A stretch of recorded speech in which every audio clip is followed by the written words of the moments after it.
Crowds flocked to Las Vegas over the weekend for the big basketball tournament and spring break.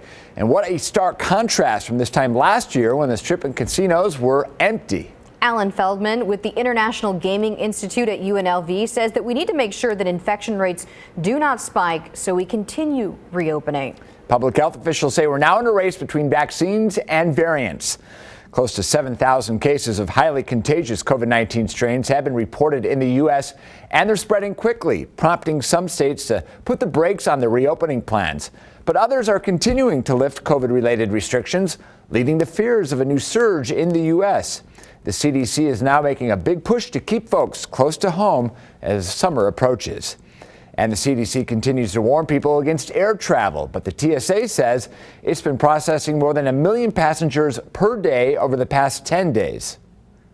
So what do these crowds mean for Vegas and keeping Vegas safe? Fox 5's Jacqueline Schultz explains what those at the top of the Silver State had to say today. Yeah, the mood is certainly in the air, and you can see it with the crowds along Fremont Street. It's a Tuesday, and there's a lot of people there. So capacities are up. It's spring break, and it's the big basketball tournament. A lot of people are in town for that. It leads a lot of people and health officials to be concerned about cases in these crowds. But here's why the head of the Nevada State Lab, which monitors COVID cases, says we may continue to see cases going down.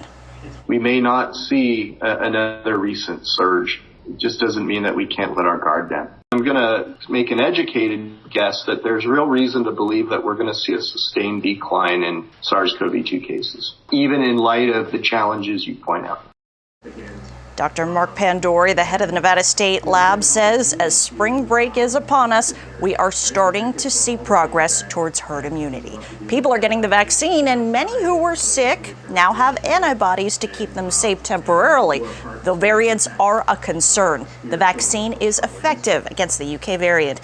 The South African variant does make the vaccine less effective, and that's certainly a bigger concern, but it's not spreading as fast as we anticipated nationwide. In the meantime, here's the latest today. We have 199 daily cases today. That's the lowest it's been since June 14th, 2020. Test positivity is 4.7%. The World Health Organization recommends less than 5%.